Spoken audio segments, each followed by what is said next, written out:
Praise the Lord.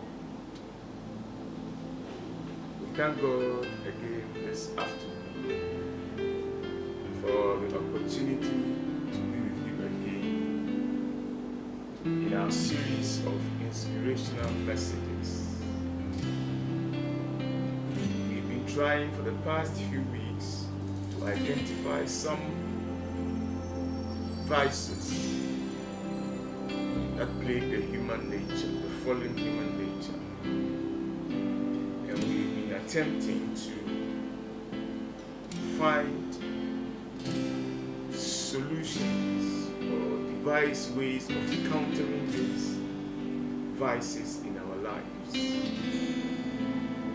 Our last lessons have been on the twin vices of greed and envy.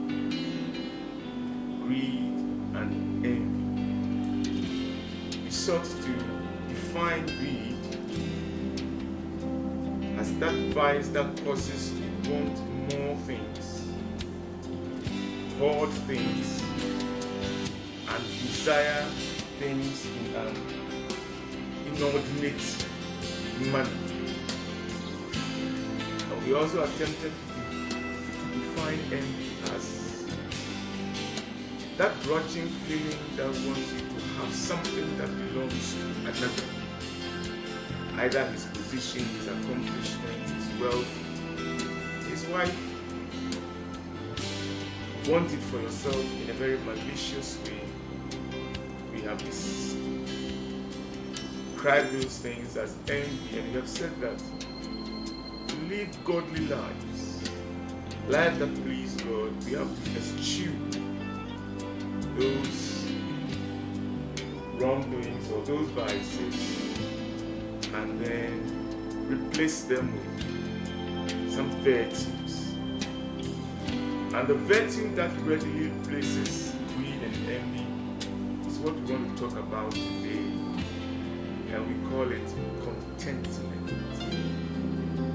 Contentment. John Bunyan wrote again that I am content with what I have, little be it or much. And Lord, contentment still I crave, because thou savest such.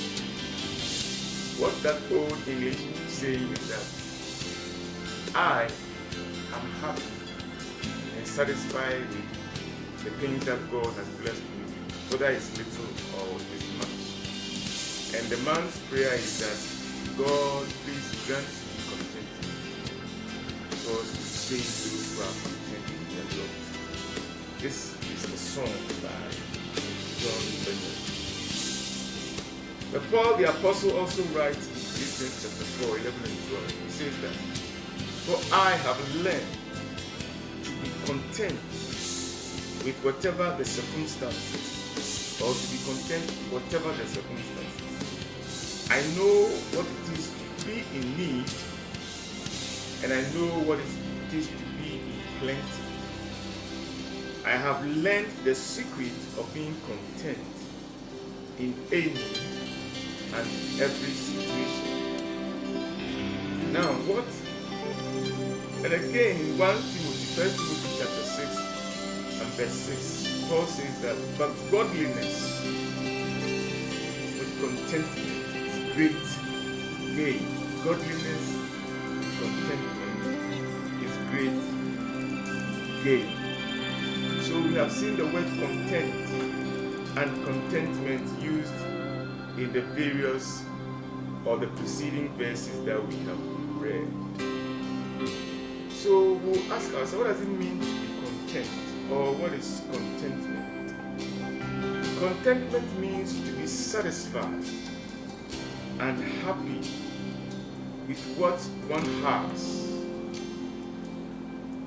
or not wanting or envying what anybody else has.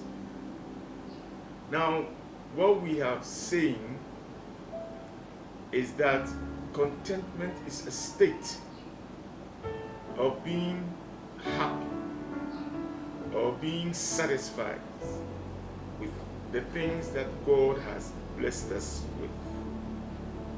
So contentment is the state of being content. The tree will say opinia. Opinia means opening. You are happy or you are satisfied with God's blessings. Now what we want to say is that the sin of greed and envy kind of plague all men.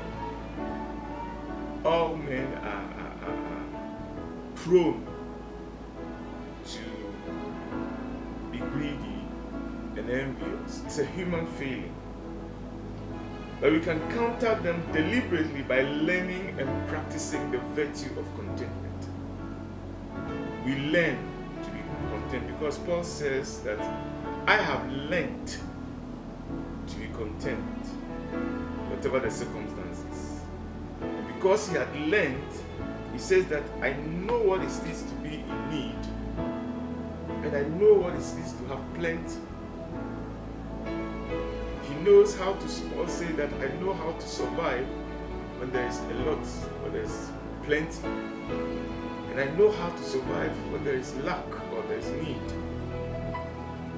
And I have learned the secret of being content in any and every situation. The fact of the matter is, when we live a contented life, we live a life of contentment. We do not envy other people. We are happy with what God has done with us. And the singer says that we should count our blessings and name them one by one.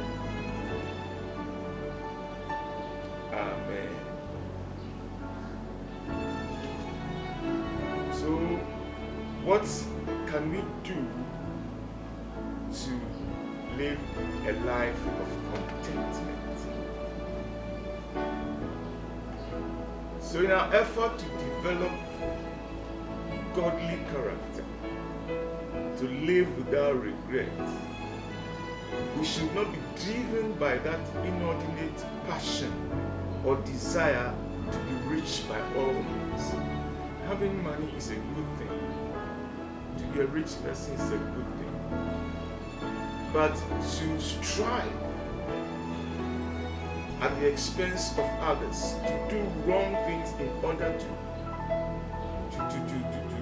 get money is not a healthy thing. Because in today's world, the impression is given that the more of money you have, the better. So we know people do all kinds of things.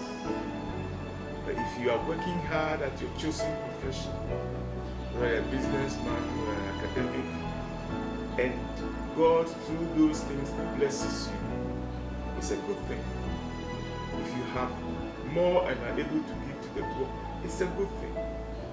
The thing that we are talking about is that life of discontent when you are not happy, and so everything that anybody has, you want it for yourself, is not a godly character, and it leads people to all kinds of troubles. So there are teachings that wealth and material possessions are an indication that God approves of one's lifestyle. You know, for example, that God blessed Abraham.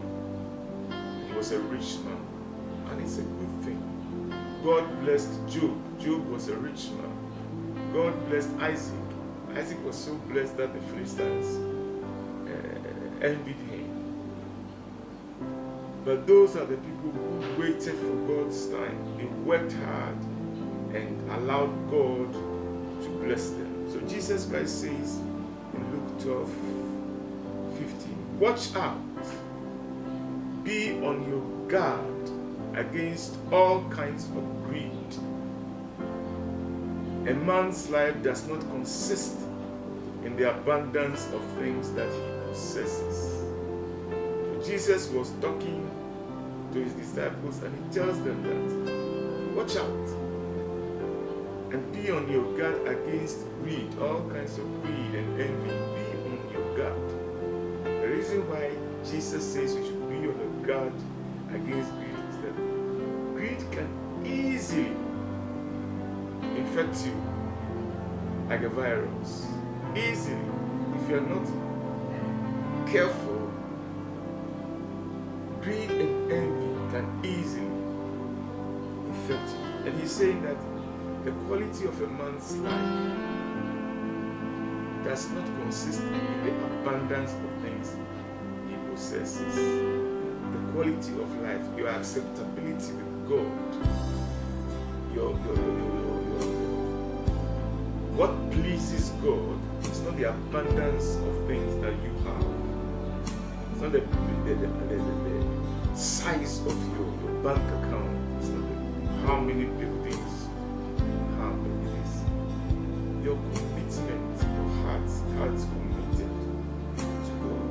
So what we are saying is that it is not wrong to be wealthy. It is not wrong abundance, so you can give to others who are, but when we strive to get wealth by evil means, then we are placing ourselves in a very dangerous position. So, how can we practice the life of contentment? How can we live contented life? I want to say that to begin on a life of contentment, you must be born again. The new birth experience is very, very important if you want to start to live holy lives, a life that pleases God. Jesus told Nicodemus that except the man is born again, he cannot enter the kingdom of God. The new birth experience is the first step in our walk with God. The new birth experience is like the starting line of our race. And if you are not born again and you try to live holy lives, it's difficult. You see, Jesus said that, or John says in the first chapter, Jesus came unto his own, but his own did not receive. But as many as received him, that believed on his name. Receiving Jesus means believing on his name. And as many as do that are given the right or the ability or the capacity to become the children of God. So salvation or being born again is a free gift of God which we receive by faith in Christ Jesus. The moment you do that, you are delivered from the kingdom of darkness. You are translated into the kingdom of light, that is God's kingdom.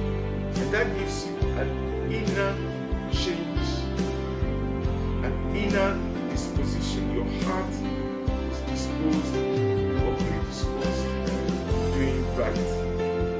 So if, for example, before you were born again, you had a tendency to be greedy and envious, it's part of your old nature, your old fallen nature.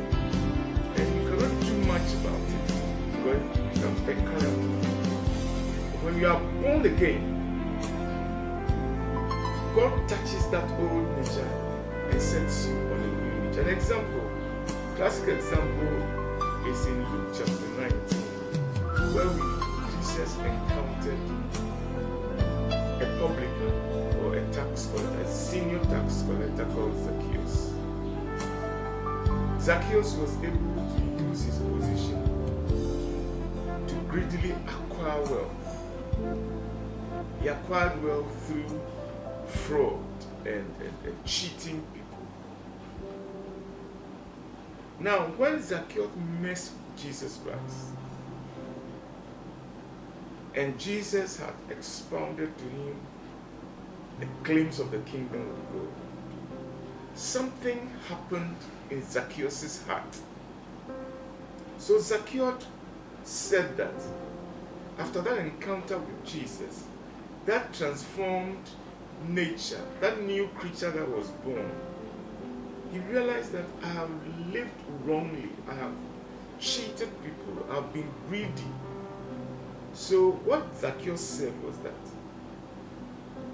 if I have cheated anybody in their taxes and collected monies from them, I'm going to give them a 400% rebate. I'm going to give it to them 4 times.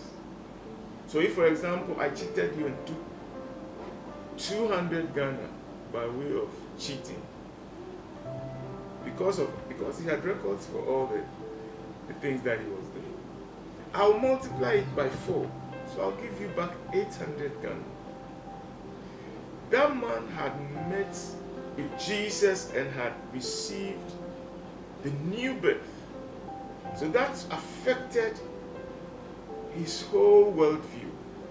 His worldview was no longer about acquiring money.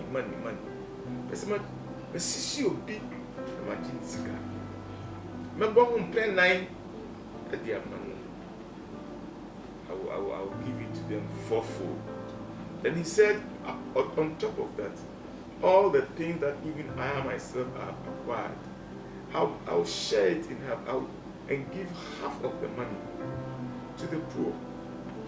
So we see that encounter with Jesus changed his disposition, changed his worldview, changed his attitude to money. It was no longer about just receiving and acquiring and greedily hoarding money, but rather giving away. So like I said before, the new birth experience is not merely something we just talk about. I'm born again, I'm born again. No. It sets us on the path of righteous living. Number 2, when we have recognized that we are greedy, you know. If you're a greedy person, you know. If you're an envious person, you know. When we are born again, we also have another avenue for God's help, and that is prayer for God's grace. When we go to God in prayer, we tell God our weaknesses. If you are involved in stealing or fornicating, when you go to God in prayer, you mention these things and ask for forgiveness and ask for strength to avoid or move away from those kinds of lifestyle. Greed is also a vice. Envy is also a vice. So when we go to God, we pray, God, take away these things from me and give me a spirit of contentment. When you do it genuinely, as the days go by, God will take away the life of greed and envy and fill our lives with contentment, being happy with the things that we have or we have achieved. So what are some of the practical things, deliberate actions that we do in order to cultivate a contented life? Romans 12 verse 15 says that rejoice with those who rejoice and weep with those who weep. You see, if somebody is envious, when people are rejoicing, they don't rejoice. When something good happens to somebody has got a visa to travel to even now people are not going to the US anymore. But somebody has got some good fortune coming to him. Somebody has passed his exam. Somebody has married a beautiful wife. then he's angry. I wish it were me. But the Bible says that when people are happy, be happy for them. Be happy with them. So if good fortunes happen to somebody has passed his SSS, has been invited to the university, be happy for him. If you want to live a life of contentment, be happy for that person. And as you are being happy for that person, you happy yourself. But if you are angry at people's good fortune, somebody has got something happening, then you are sitting down there. When you do that, you focus on people's blessings and forget about your own blessings. But the Bible says that you have to count your own blessings and name them one by one. So we should not focus on people's when you focus on people's good fortune, you should be happy for them. So if you hear that, for example, some good things have happened to somebody, oh, thank God for this brother, thank God for this sister. But don't sit down in your room and feel bad in your heart. Nothing good is happening to me and people are enjoying. And then when we say we should be weep for those who if bad fortune also happen to people. Express sadness. Join them. Don't be happy. You understand what I'm saying? Do not be happy because good things or bad things has happened to somebody. That is why Paul was saying that rejoice with those who rejoice and weep with those who weep. For us, sometimes the first reaction when we hear that somebody is promoted or somebody has got better opportunities is anger or hate. We are hurt. If you do that, you will not live a contented life. All the time you will be comparing or you'll be thinking about other people's good fortune. So when you hear that something good has happened to your friend, be happy for them. Be happy for them. And if you do that, envy will be dealt with. Greed will be dealt with over time. Amen. Number 2, as we practice, the first thing we have said in our practicing contentment is to rejoice with those who rejoice and to weep with those who weep. Number 2 is avoid comparisons. Paul says in Romans 12:3 that for by the grace given to me, I say to every one of you, do not think highly. Do not think of yourself more highly than you ought, but rather think of yourself with sober judgment. If you are a person who are always trying to compare yourselves with other people, you will never be content. You will never live a contented life. Because in this world, some people will always be better than you. If it's good looks, some people will be better looking than you. But you too, you are better looking than some people. Some people will be richer than you. By God gives you also be richer than you. Some people will be more intelligent in class than you. So all the time, somebody will be better, somebody will be less or worse than you are. So Bible says that rather think of yourself with sober judgment. This is what God has made. I accept it. But the moment you go on comparing yourself to others, sometimes you develop a superiority complex. Oh, I'm better than these ones. With them who of a sin, with the minimal dear sin, that kind of talk. So you develop a superiority complex because you think you are better than somebody. But you go and reach somewhere, realize that somebody too is far better than you.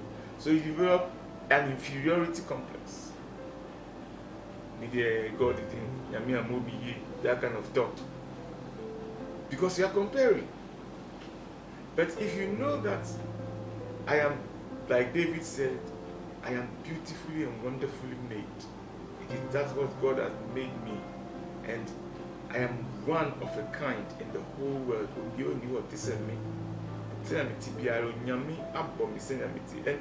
it is not pride. That one is not pride. It's just being content with God has made you. You'll be able to live a content life. So Paul was admonishing us to develop a good self-esteem and not to live our lives always in comparison or competition with others. We should endeavor to see ourselves as God sees us. And such a posture towards life kills envy, and it also kills greed. The third way to live a contented life is to avoid laziness and be diligent in our work. Proverbs 10:4 says that laziness makes a man poor, but diligent hands bring wealth. Laziness makes a man poor, but diligent hands. Diligence means hard work, hard, careful work. Then if you look at Proverbs 22:29, it says that, do you see a man skilled, that is diligent in his work? He will stand before kings. He will not stand before obscure men or mere men. What we are trying to say here is that if you are diligent and you are hard working, you are constantly exerting effort to make your situation better. You don't have time to envy other people or to be greedy for other people's things.